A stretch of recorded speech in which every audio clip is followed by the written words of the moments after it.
and he's like, little pig, let me in. Little pig, let me in. Hey guys, it's Dan, your host here, TWD Reviews, and today I'm back for another Walking Dead video for today. This is going to be doing the very last review for The Walking Dead Season 10 and Season 10C as well too. This is going to be for The Walking Dead Season 10, Episode 22, the one we've all been waiting for. Here's Negan. Little pig.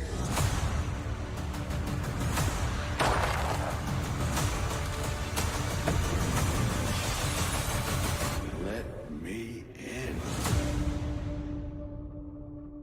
Okay guys, this is going to be doing another video for today. This one's going to be doing another video for The Walking Dead. This is going to be doing my final review for The Walking Dead Season 10. So, this is going to be doing my review for the real Season 10 finale of The Walking Dead. What was highly debated for a long time, but we finally know the true end of The Walking Dead Season 10 now is The Walking Dead Season 10 Episode 22, Here's Negan. So, do I not look ready for this review, right? So, I got Lucille. I got, of course, the jacket. I got the jacket on right here. And, yeah, we're in Negan mode for this review, guys. So, man, I just got done watching this episode, and I'm like, okay, usually I do my non-spoiler review first, and for this one, I'm filming my spoiler review first just so I can talk about it, and then I'll do, like, a more, non-spoiler review for people, on Thursday. But this is, just, oh my god, man, honestly, this episode... man. So what can I say about this episode before we, really jump into it is that I'm sorry, I have been going through this show for a long time. I've been watching the show for many years, and I can honestly say that I've been struggling ever since Rick Grimes left the show to try to figure out who in the hell is my favorite character? Like seriously, who in the hell is the best character? Who is the one that I watch and I'm just like, that's the best character? I have an answer. I finally, after a couple years, I finally have an answer. The man himself, Negan. I mean, honestly, how is this, I don't even understand. I'm trying to wrap my head around what I just watched. This is definitely one of the best episodes of The Walking Dead. Probably Season 10, maybe the best, just because of the way they did it. And I just, oh my god. So, let's talk about it, right? So, okay, we open up this episode, and Negan gets kicked out. He gets banished. Carol kind of sends him out there, and, Maggie doesn't really want him there, so Carol kind of does that, and, she kind of leaves him out there in this cabin. So, at first I was really pissed off, because I'm like, are you freaking kidding me right now, Carol? So, then basically he struggles with his past. We get to see the older Negan sitting in the chair, and he's like, little pig, let me in. So I'm just like, oh my god. So he basically, of course, kind of taunts him, and he's just like, okay, well, you gotta find out what happened to Lucille. And that's kind of the end goal for this episode in the current timeline, is that you got to kind of close that chapter of your life finally. It's been 12 years. He's got to find out what happened to Lucille, as us as the fans as well, too. So he goes to the old location, basically, where we get to see the glass, we get to see the tree and stuff like that. And I was still so surprised that we actually got to see this location. But man, I thought it was cool. As you see him digging, and he's just digging in all these different spots trying to find Lucille. And I remember I was just watching this, and I'm like, okay, please don't tell me he's going to dig. The first place he digs, he finds it. But no, they go the realistic route. They show everything, how he goes, and he probably digs for a good while until he can actually find Lucille. So that was really, really cool. Absolutely loved all of that. Now, okay, so... then basically, so as if that wasn't amazing enough, we get to see the, Season 8 tree. We also, which I know a lot of us were theorizing this week, we do actually get to see the kind of flashes of Negan getting his throat slit. And we actually even hear Rick's voice at a part, which is just, I don't know, that's so cool. And so nostalgic, that we actually get to see that. And basically, to make a long story short, we get to see that old location as we see the flashbacks of Negan getting his throat slit. I could not believe that when I saw that. So basically, Then, of course, we got the previous timeline where he's captured by these, like, biker dudes, basically. And, of course, he wants them to kind of put the stuff back because it's for Lucille, and stuff like that. And the guys kind of listen because Negan is kind of telling the truth, you know, that type of thing. But I just, oh, man, to see him captured there and then what happens later on, I just, oh, man. So, basically, let's talk about the Negan and Lucille stuff. So, he is, you know, we get to play around a little bit with time, which I thought was pretty well done. As we see Lucille, she has like the green wig on. I remember that was the first one we saw, and she's trying to figure out what movie she wants to watch. And I remember Negan is like, well, okay, well, you know, the generator and stuff like that. I don't want to go out there and kill those things. So he reads the book, and she's just like, see, this is why we should have watched the movie. And basically, he decides, well, all right, screw it, I'll go out there and kill them. And basically, you know, he's kind of struggling with this walker, and you got Lucille that kind of comes out and helps Negan out. So that was really cool. And she's just like, oh, you know, I want to watch a movie. So Negan's kind of paranoid. You know, he's kind of still trying to adjust to the apocalypse and stuff like that. And of course, Lucille is definitely, you know, very, you know, important to him as he's trying to make sure that she's always okay and stuff like that. So yeah, definitely really crazy stuff there. Now, in this episode, we do play with time a lot, so I am going to kind of go through a few scenes that are kind of out of order, and it's because that's kind of the way the episode is presented, but I do like how they do it. And basically, let's talk about the other big moments. So, there were a lot of theories out there that there would be a returning character, an older character from The Walking Dead. A lot of us are wondering who it is. A lot of us here thought that it was going to be Gregory that they would have returned for this episode. But no, they actually, to my surprise, had Laura come back, which I actually didn't expect to see her. So that was really cool. And basically, you got this, you know, doctor guy and stuff like that she's kind of like, you know, she's kind of with. And basically, you got them, you got the RVs and stuff like that, the campers. They get Negan.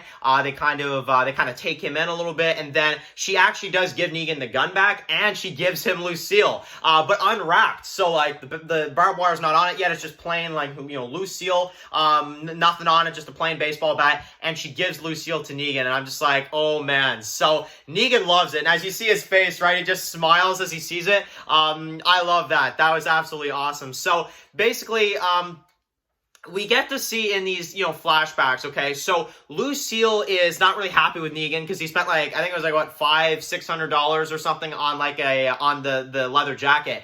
And she said that she would return it as she walks in and sees him playing video games, which it's like, man, did we ever think we would see a scene with Negan playing video games? Like, I don't know, man, that scene is so cool. I love seeing Negan in, like, a civilized world. He'd be such a funny, like, entertaining character in like an actual real life show, like you know, with real life stuff going on, and you get a little bit of a peek in that scene, and I just I really like it. So we've got that. She swore, you know, she returns it, and she says she's going to return the, you know, the leather jacket. But then when they're having dinner and when they're kind of you know, talking a little bit in the current timeline, she's just like, yeah, I told you I got rid of it, and then she gives it to him for, you know, the anniversary. She's like, I don't know if it's the day of the anniversary, but here you go, I want to give it to you anyways. So that was pretty cool. But again, in the flashbacks, we get to see Lucille find out that she has cancer. And for any of y'all that are Breaking Bad fans, come on, back me up in the comments section below here. Doesn't this scene remind you of Breaking Bad? Except, like, you know, it's a woman this time that's finding out. It's not fleshed out as much as it was in Breaking Bad. It's not like the main part of the episode.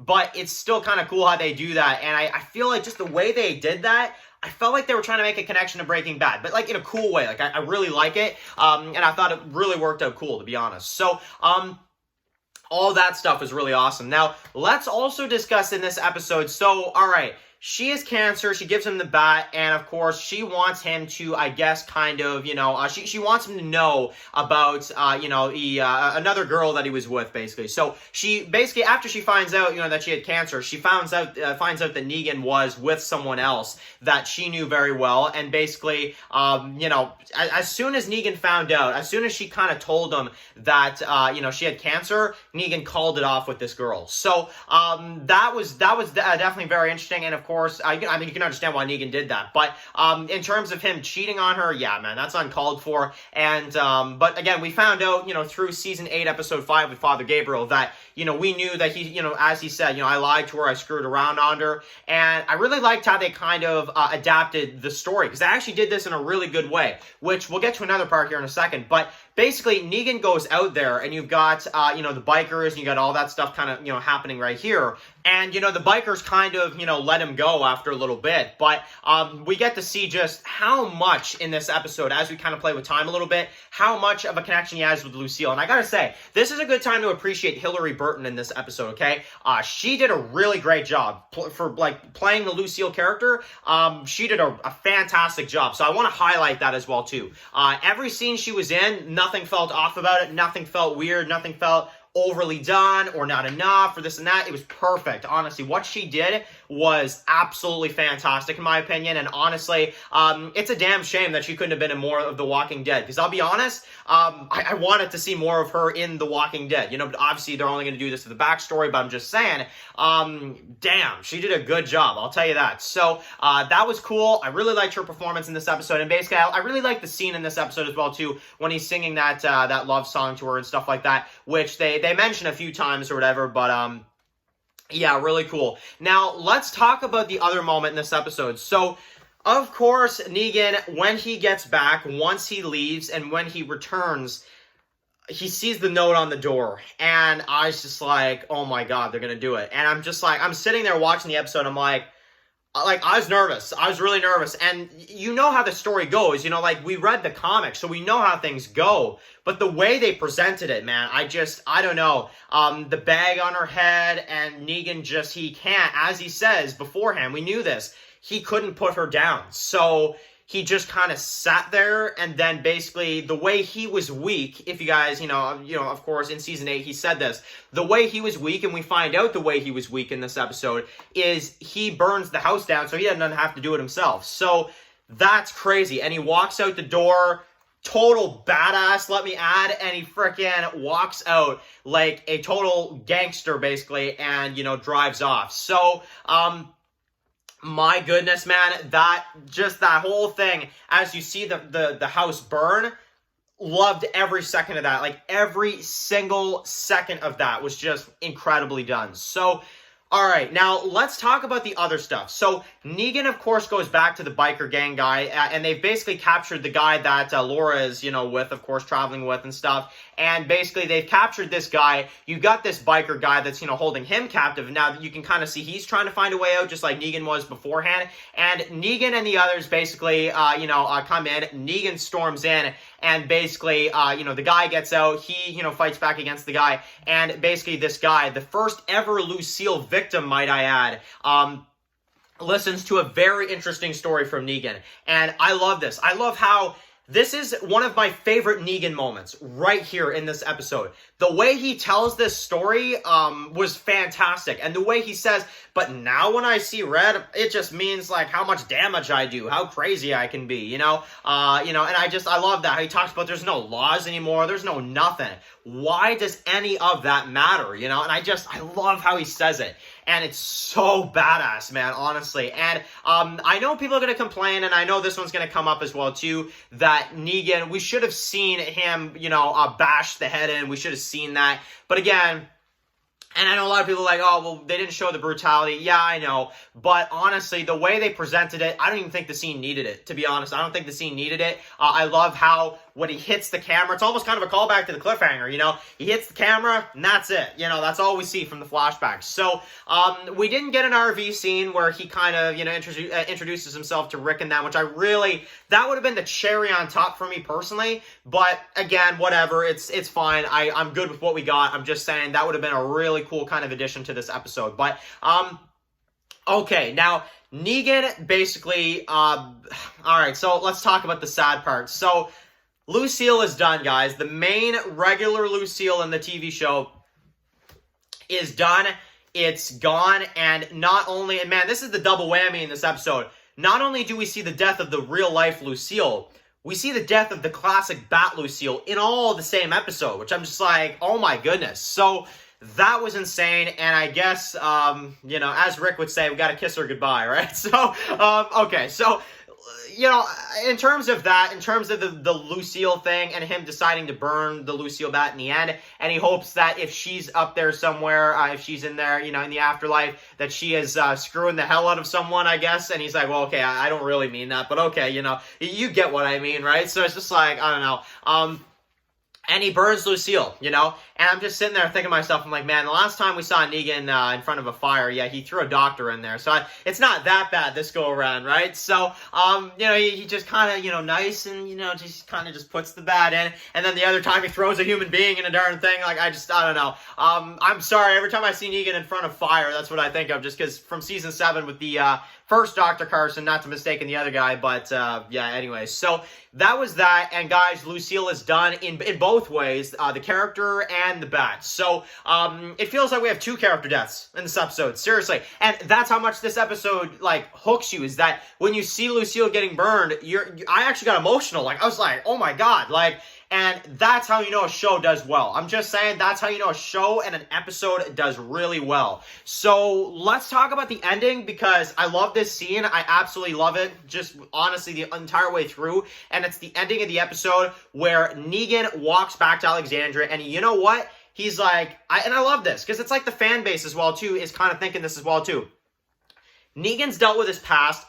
He's put Lucille behind him. He has completely changed his life around, and he's decided in the end he wants to be in Alexandria. Regardless if he'll get killed at some point, if something else will happen, he is going to stay at Alexandria because that's what he feels is right for him, and regardless of Maggie, and regardless of what she thinks. And I'm just like, hell yes, dude, honestly. So, I love that. He walks in, and you've got Maggie there that's like, staring him down, you know? And you've got Negan that he just looks at her, and he actually smiles at her. He's just like, you know what? I'm back. Deal with it, you know? So, man, honestly, what a perfect ending. So, that is that. Guys, that is the episode in its entirety. Man, all I gotta say, and guys, let's all take it a second here while you're watching this video, while you're watching this review, take a second to just, you know, give this episode a round of applause. Because honestly, I can't even, it's one of my favorite Walking Dead episodes. The way they told this, the way the story was done, it's everything I asked for, and if anything, more. And honestly, even though Gregory wasn't in this, we did get Laura, and we did get, you know, kind of the introduction to the Negan character. And the way they did this episode, I don't even think Gregory was needed, to be honest. Like, when I watched this episode, I'm like, no, there wouldn't have been a good spot for Gregory to be involved, honestly. So, I'm actually kind of happy he wasn't in this episode, because the way the story was told, I think it would have been a bit weird if he was, I'll be honest, just the way the story kind of went. So, you know, guys, I don't give this rating very often. I haven't given this rating for 10C at all, for any of the episodes, but I'm watching this episode, and in terms of first impressions of this episode, you guys, I know you guys are gonna be like, man, there's no way it's this good. This is a 10 out of 10 Walking Dead episode for me. I haven't complained at all in this review. I love everything. I love absolutely everything about this episode. And honestly, this is one of the best Walking Dead episodes. I agree with the reviewers. It's not one of the greatest episodes of, like, all time, but at least out of, like, recent Walking Dead stuff, holy crap, guys, honestly. So, I don't know. I'm going to leave the review here. That is what is my final review for The Walking Dead Season 10. And yeah, you know, you guys can go ahead and check it out on the channel. I got my reviews, all 22 reviews in a playlist in the channel for The Walking Dead Season 10. That is a wrap on The Walking Dead Season 10, and we are heading into the final season of The Walking Dead television show. So we will do some Season 11 predictions, but until then, that is it for my review of the absolute masterpiece it was. Here's Negan episode / the season 10 finale. So anyway, guys, I'm going to leave the video here. Thank you so much for watching this video. I hope you guys enjoyed this one. I enjoyed doing this in my Negan mode, as you will. And that is basically that, guys. So anyway, guys, thank you so much for watching this video. Write your comments in the comment section below. If you guys are new here, click the subscribe button so you don't miss my Walking Dead videos. Follow me Walking Dead videos, subscribe, guys. And of course, I'll see you guys really soon for another Walking Dead video. We are Negan. Peace out. Anybody out there?